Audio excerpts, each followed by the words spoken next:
Dear students, welcome to SK classes. इस video में हम आलोचना करेंगे क्रिया और काल के अभ्यास के प्रश्नों के उत्तर के बारे में। इससे पहले मैं आपको बता दूं, अब मेरे चैनल पे यानी कि एसके क्लासेस पे आप 10वीं कक्षा के हिंदी व्याकरण के और भी वीडियोस देख सकते हैं। आपको यहाँ पे वीडियो के नीचे सब्सक्रिप्शन का बटन है, उसको क्लिक करना है और उसके बाद ऑल नोटिफिकेशन बेल को ऑन करना है। चलिए मैं आपको करके बता रही हूँ। देखा, यहाँ पे आप देख सकते हैं, यहाँ मेरे वीडियोस हैं और इसके नीचे सब्सक्राइब का बटन है, इसको क्लिक कीजिएगा और उसके बाद यहाँ पे नोटिफिकेशन बेल को ऑन कीजिएगा ताकि मेरे आने वाले वीडियोस की नोटिफिकेशन आप तक आसानी से पहुँच जाएगा।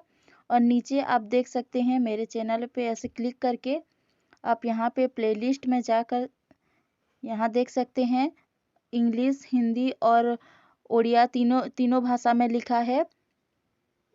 यहाँ पे क्लिक करके आप 10वीं कक्षा के हिंदी व्याकरण के पहले चैप्टर से लेकर अभी तक जो अभी हम करेंगे क्रिया और काल, तो अभी तक इतना सारा वीडियो आप देख सकते हैं, पढ़ सकते हैं और आपके बोर्ड एग्ज़ाम यानी अभी प्री बोर्ड भी होने वाला है तो उन सब के लिए प्रिपरेशन कर सकते हैं। तो चलिए आज के वीडियो की तरफ बढ़ते हैं। आज का वीडियो होगा क्रिया और काल का अभ्यास है। इसमें सभी प्रश्नों का उत्तर एक ही वीडियो में है, आप अंत तक जरूर देखिएगा। चलिए शुरू करते हैं। पहला प्रश्न है, क्रिया किसे कहते हैं? सौदाहरण बताइए, यानी कि उदाहरण के साथ बताना है। तो किसे कहते हैं क्रिया?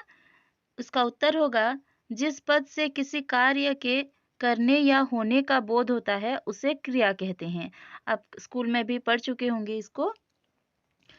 तो क्रिया, इसके उदाहरण कुछ उदाहरण हैं: पढ़ना, लिखना, रोना आदि। दूसरा प्रश्न है, धातु किसे कहते हैं? 5 उदाहरण दीजिए। इसका उत्तर होगा क्रिया के मूल रूप को धातु कहते हैं। इसके 5 उदाहरण है, जैसे यहाँ पे आपने देखा ना, पढ़ना क्रिया, इसका मूल धातु क्या है? इसका धातु है पढ़। लिखना का कौन सा धातु होता है? लिख।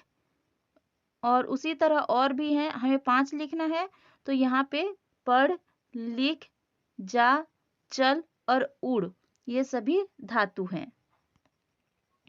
तीसरा प्रश्न है, निम्नलिखित क्रियाओं में से अकर्मक और सकर्मक क्रियाओं को अलग अलग कीजिए। आप जानते होंगे अकर्मक क्रिया और सकर्मक क्रिया किसे कहते हैं। चलिए मैं एक बार बता देती हूँ। जिस क्रिया का कर्म हो सकता है उसको कहते हैं सकर्मक क्रिया और जिसका कर्म नहीं हो सकता उसको कहते हैं अकर्मक क्रिया। जैसे कि मैं एक एग्जाम्पल के लिए बता रही हूँ आपको। जैसे कि बेचना का, अगर बेचना का कोई क्रिया है एक, तो उसका कर्म हो सकता है, जैसे खिलौना बेचना, है ना। लेकिन रोना का क्या, रोना कुछ ऐसे कर्म आ सकते हैं उसमें? नहीं। तो यहाँ रोना अकर्मक होता है और बेचना सकर्मक होता है। लेकिन हमें यहाँ पे जो आपकी किताब में बहुत सारा ऑप्शन है उसमें से छांटना है, अलग अलग करना है कि अकर्मक कौन सा है और सकर्मक कौन सा है। तो आप अपने किताब में देख सकते हैं। तो यहाँ पे अकर्मक क्रियाएं हैं रोना, दौड़ना, धकेलना, आना और जाना। और सकर्मक क्रियाएं हैं देखना, खुलना, बेचना, खरीदना और रौंदना। क्वेश्चन नंबर 4 है, निम्नलिखित क्रियाओं में से संयुक्त क्रियाओं को छांटिए।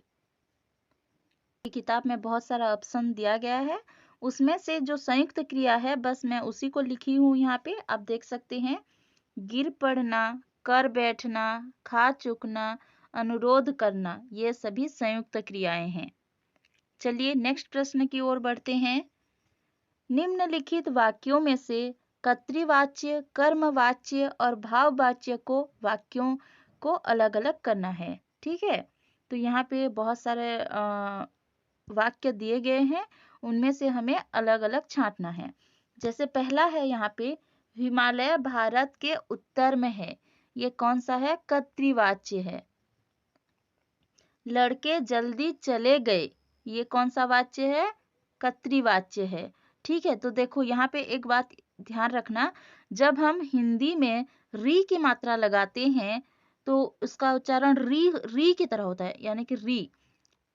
और लेकिन इसको उड़िया में क्या कहते हैं? रू की तरह प्रोनाउंस करते हैं। जैसे कि हिंदी में कहेंगे मातृभाषा, लेकिन उड़िया में क्या कहते हैं? मातृभाषा। तो वहां पे रू होता है और यहाँ पे री होता है, तो यहाँ पे कर्तृवाच्य। ठीक है, कर्तृवाच्य नहीं, वो उड़िया में होता है। ठीक है, चलिए नेक्स्ट देखते हैं ऑप्शन सी। रावण राम से मारा गया, ये कर्मवाच्य है। इतनी धूप में मुझसे चला नहीं जाएगा, ये भाववाच्य है। कमला नाचना चाहती थी, ये कर्तृवाच्य है। मिठाई बनाई गई, ये कर्मवाच्य है। कल तक चोर पकड़े जाएंगे, ये कर्मवाच्य है। उससे हंसा नहीं जाता, ये भाववाच्य है। ठीक है, नेक्स्ट प्रश्न देखते हैं। निम्नलिखित क्रियाओं से प्रथम प्रेरणार्थक और द्वितीय प्रेरणार्थक क्रिया बनाइए। तो यहाँ पे पहला क्रिया है, उसके बाद प्रथम प्रेरणार्थक क्रिया है, उसके बाद द्वितीय प्रेरणार्थक क्रिया है। जैसे ओढ़ना, ओढ़ना का प्रथम प्रेरणार्थक रूप होता है उड़ाना और द्वितीय होता है उड़वाना। उसी तरह घूमना का होता है घुमाना, घुमवाना। यहाँ पे आप छोटे ऊ और बड़े ऊ की मात्रा ध्यान से देखेंगे। घूमना में बड़े ऊ होता है, लेकिन घुमाना में छोटे ऊ होता है। गिरना का गिराना, गिरवाना। सुनना, सुनाना, सुनवाना। देखना, दिखाना भी होता है और दिखलाना भी होता है। और नेक्स्ट है द्वितीय प्रेरणार्थक क्रिया है दिखवाना या दिखलवाना। नेक्स्ट है सीना, सीना का है सिलाना, सिलवाना। तो यहाँ पे भी आप देखिए छोटे ई और बड़े ई में देखिए, यहाँ पे सीना में बड़े ई की मात्रा होती है और सिलाना में छोटे ई की मात्रा। उसी तरह है छूना, छुलाना, छुलवाना।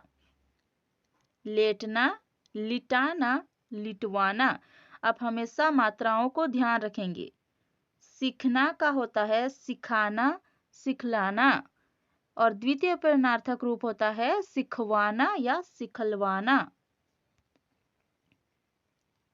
बैठना का होता है बिठाना या बिठलाना और द्वितीय प्रेरणार्थक रूप होता है बिठवाना या बिठलवाना।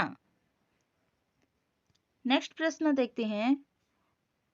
भूतकाल के भेदों का उल्लेख करते हुए प्रत्येक का एक एक उदाहरण दीजिए। हमें भूतकाल कितने प्रकार के हैं वो लिखना है और एक एक एग्जाम्पल देना है। तो यहाँ पे भूतकाल के 6 भेद होते हैं। पहला है सामान्य भूत, आसन्न भूत, पूर्ण भूत, अपूर्ण भूत, संदिग्ध भूत और हेतु हेतु मद भूत। चलिए एग्जाम्पल के साथ देखते हैं। सामान्य भूत का है राम खेलने गया। मैं एक ही कर्ता को लेकर यहाँ पे लिख रही हूँ क्योंकि आपको आसानी से समझ में आ जाए। आसन्न भूत है राम आया है। पूर्ण भूत है राम आया था। अपूर्ण भूत है राम पढ़ रहा था। संदिग्ध भूत है राम खाया होगा। हेतु हेतु मद भूत है राम पढ़ा होता तो परीक्षा में पास हो गया होता। ठीक है, आई होप आपको ये आसानी से समझ में आ गया होगा क्योंकि ये बहुत इम्पोर्टेंट है भूतकाल। इसको याद रखना बहुत ज़रूरी है, आप इसको याद रख सकते हैं। चलिए नेक्स्ट देखते हैं क्वेश्चन नंबर 8। निम्नलिखित वाक्यों को उदाहरण के अनुसार बदलिए। जैसे यहाँ पे एग्जाम्पल दिया गया है, लीला रोटी खाती है। इसको बदलकर लिखा गया है लीला ने रोटी खाई। तो आपको इसमें क्या परिवर्तन दिख रहा है? क्या बदलाव दिख रहा है इसमें? इसमें ने का प्रयोग हुआ है।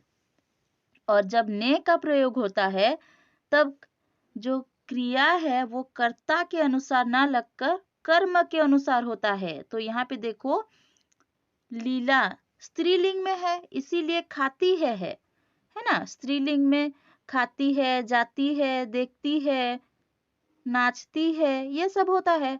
और पुल्लिंग में खाता है, जाता है, नाचता है, ये सब होता है।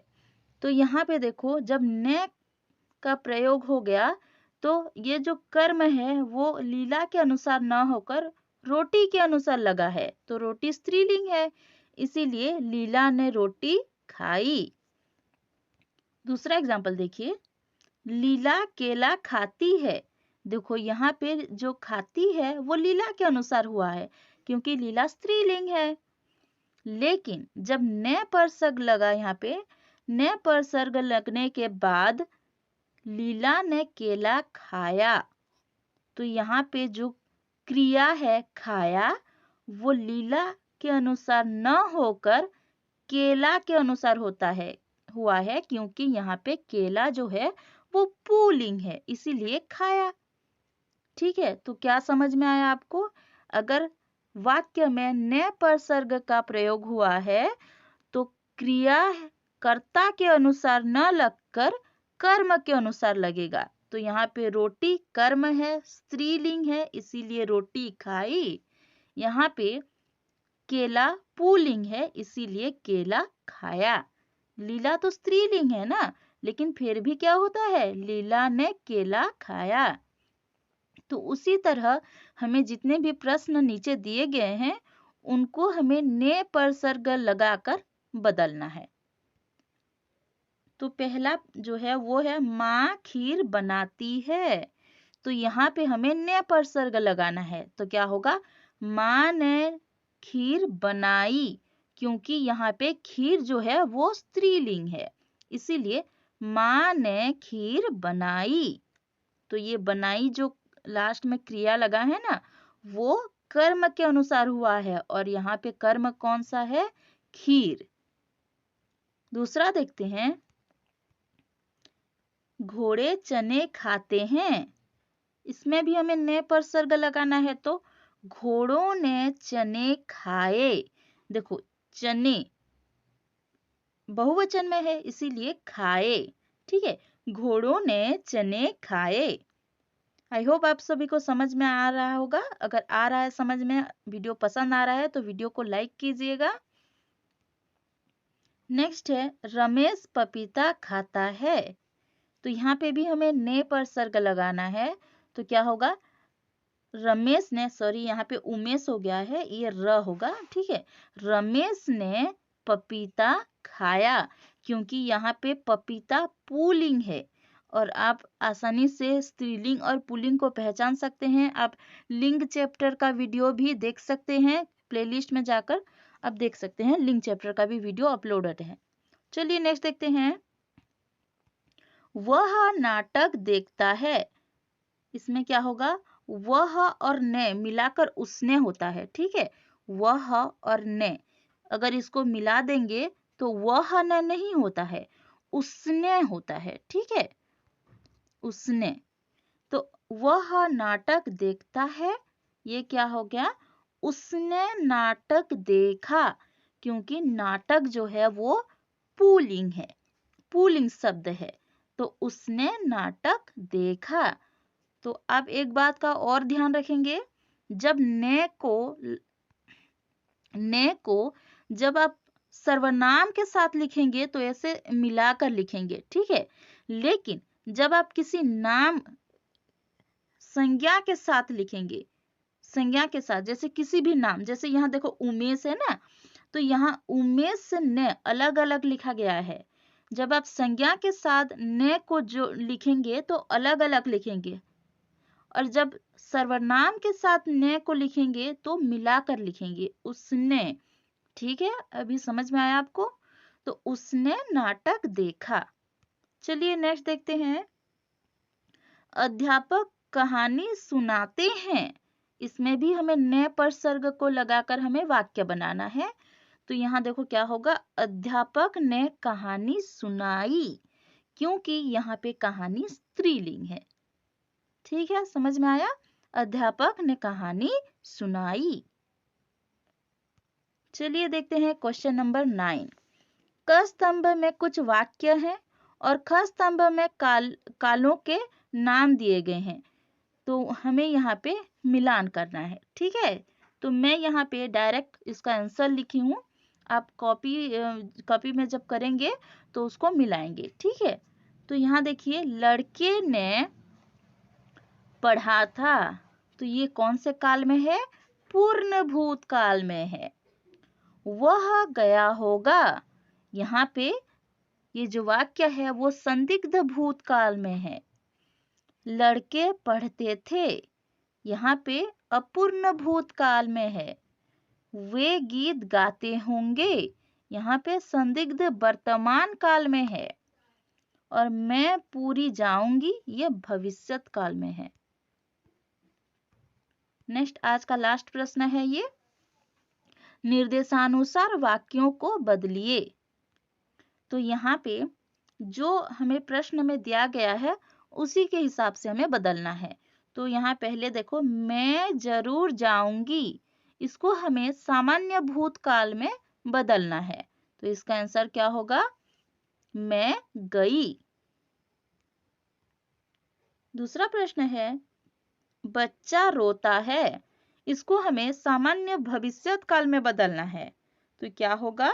बच्चा रोएगा। नेक्स्ट प्रश्न है, वे पढ़ते होंगे, इसको हमें संदिग्ध भूतकाल में बदलना है। तो क्या होगा इसका आंसर? वे पढ़े होंगे। नेक्स्ट प्रश्न देखते हैं, तुम जाते तो मैं आता, इसको हमें संभाव्य भविष्यत काल में बदलना है। तो क्या होगा? संभवतः मैं जाऊंगी। लड़की जा रही है, इसको हमें अपूर्ण भूतकाल में बदलना है। तो क्या होगा? लड़की जा रही थी। तो ये था आपका क्लास 10 हिंदी ग्रामर के क्रिया और काल के अभ्यास के सारे प्रश्नों उत्तर।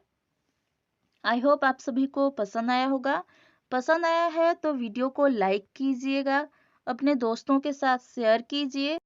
अगर चैनल पे नए हैं तो चैनल को सब्सक्राइब करके ऑल नोटिफिकेशन बेल को ऑन कीजिए, ताकि आने वाले वीडियोस के नोटिफिकेशन आप तक आसानी से पहुंच सके और अब भी सारे क्वेश्चन आंसर कर सके। धन्यवाद। मिलते हैं एक नए वीडियो के साथ।